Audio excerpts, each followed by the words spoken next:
The Marx Brothers present a myriad of contradictory wounds, conflicting strengths, and shifting centers of power.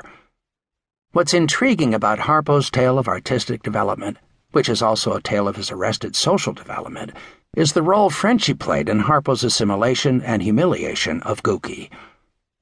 On the surface, Harpo seems to want to please his father. He also seems to want to dominate his father's world as it exists in the back of that cigar store. He wants to attract all the attention to himself, and to break up the card game or the betting session. Comedy, by definition, flouts authority. In the period when the Marx Brothers were growing up, the first authority figure was the father. But Frenchy did not possess any authority at all. Ineffectual fathers in general could be a boon to American popular culture. Consider Marlon Brando, who dramatized his own personality in his movie roles every bit as much as Groucho did his, and who became a later generation's symbol of insolence toward authority. Groucho as Professor Wagstaff in Horsefeathers. Whatever it is, I'm against it.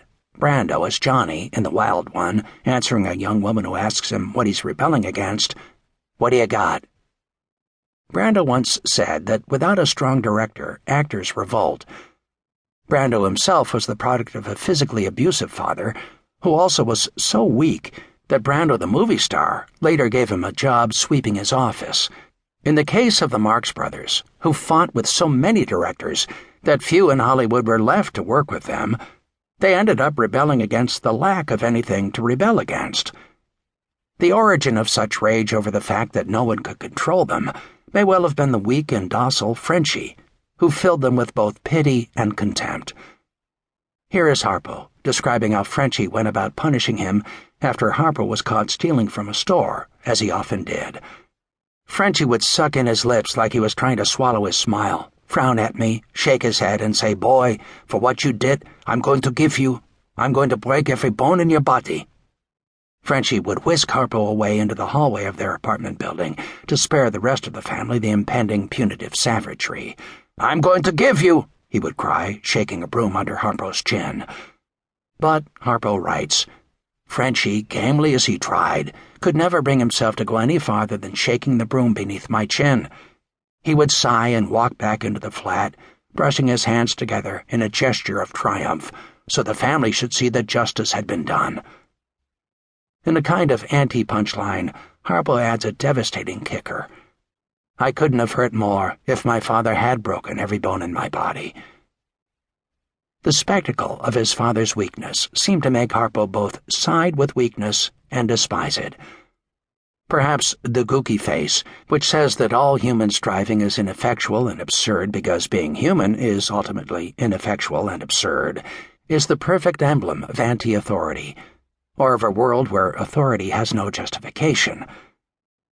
In Groucho and Me, Groucho's memory of his father is, characteristically, more aggressive than Harpo's but no less injured.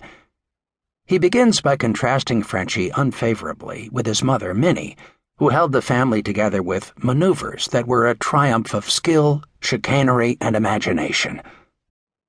Minnie, in fact, later became the brothers' first manager, and was the person who pushed them into show business through her connection to her brother, Al Sheen.